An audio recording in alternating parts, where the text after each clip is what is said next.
start with the thoughtful one, and we'll end with Casey. This series is called Desolate Angel. I'm using a pen name, Chaz McGee, and the name came from an invisible friend that my daughter had. I thought, well, what better name for an author of a ghost story? So, Desolate Angel by Chaz McGee, and I'm going to go ahead and just read from the beginning, the first few pages, because you'll get an idea of the tone and the voice. If I read too fast, just go ahead and raise your hand and flag me down, and I'll try to slow down. Okay. They say some men die and go to heaven, while others are doomed to hell. But for me, death was an awful lot like life. I went absolutely nowhere. Prologue. A man lies dying on the grime-encrusted floor of an abandoned house on the banks of the Delaware.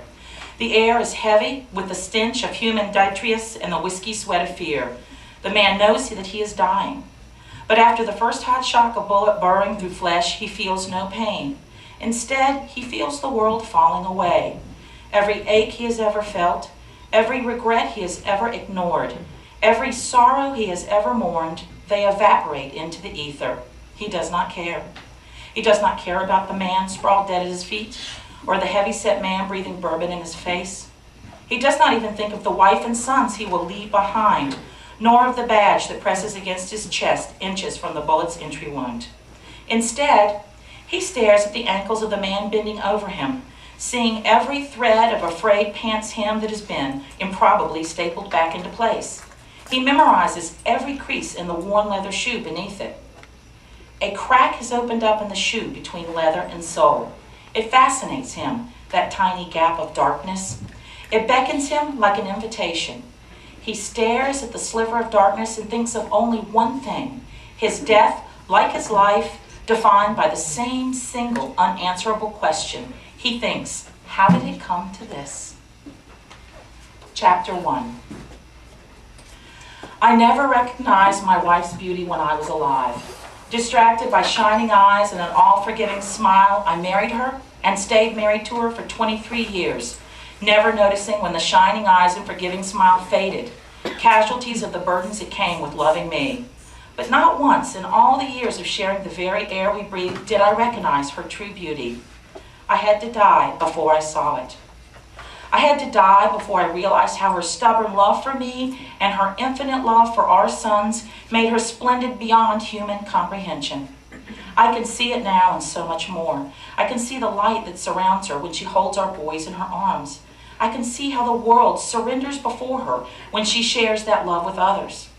I have watched her stop to talk to the old man who lives alone next door and seen him smile to himself as he shuffles away afterward, his day brightened by more than just memories. I have watched her eyes linger on strangers in the store where she works, noting their slumped shoulders and grim faces, and I have seen her smile at them from across a room crowded with racks of clothes, her smile instantly easing the weight of their unknown disappointments. It is astonishing to me now that she stayed with me and loved me all those years. She deserved better. Through no fault of her own, I came to see her love as a burden rather than a gift, and drank to forget that she loved me. When that did not drive her away, I sought out women willing to drink beside me in the hopes of forgetting their own failures. I destroyed everything Connie had ever loved about me, and I don't know why. And yet she loved me still. I know that now and so much more, for now that I'm dead, I have little to do except ponder what I have lost. What else do you do when you realize too late that you once had all you ever needed but refused to see it? What do? You hold on to what you have already lost. You chase the vapors of what you once had. I sometimes linger behind the kitchen door, unseen by the living, waiting for my sons to burst in after school. Their hair stands up wildly from the cold, dry air, and I savor the flash in their eyes as they realize they have a few hours of freedom before homework must begin. I watch as they push, joke, and torment one another, my sons. They are strength, hope, fear, hatred, love, and mayhem. Thanks to Connie, they are all I failed to be. I spy unnoticed as my wife enters the kitchen and enfolds my sons in her arms. I long to feel the life that radiates from them, marked only by me. All I can do is watch. I can no longer feel the warmth of flesh or caress the powdery silk of a child's skin. or smell the inexpressible sweetness of their bodies. I can see, I can hear, I can bear witness to what I have lost. That is all. I do not know why I ended up here, no longer of this earth, yet somehow bound to it. I am a solitary wanderer forced to face a bitter truth. Great love abides in the house that once was my home, but I am no longer a part of it. In truth, I never was. I have been dead for 6 months now, and my passing has caused barely a ripple in their lives. Connie continues to work each morning at the department store. The boys continue to rush home from school to her embrace. I have seen them come together each evening now, time and again, without glimpsing an acknowledgement that I was ever there. Perhaps I never really was. It is this evidence of my failures that causes me to ponder my other regrets. You see, I failed others too.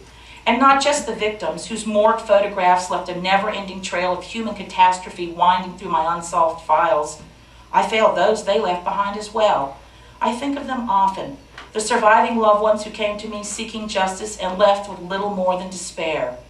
For all too often, I used their tragedies to satisfy my craven need to fail, turning their calamities into excuses to drink away the hours, hoping to find that lost place where at last I could let myself care too little.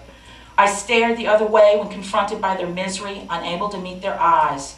Eventually, I even avoided my own eyes in the mirror and grew too ashamed to ever look back on the overwhelming condemnation of my failures. Now, looking back is all I have. I am a ghost haunted by my regrets, doomed to walk through a world that is neither here nor there, tasting my fate in my solitude, seeking a redemption I fear will never come. My name was Kevin Fahey. I do not know what to call myself now.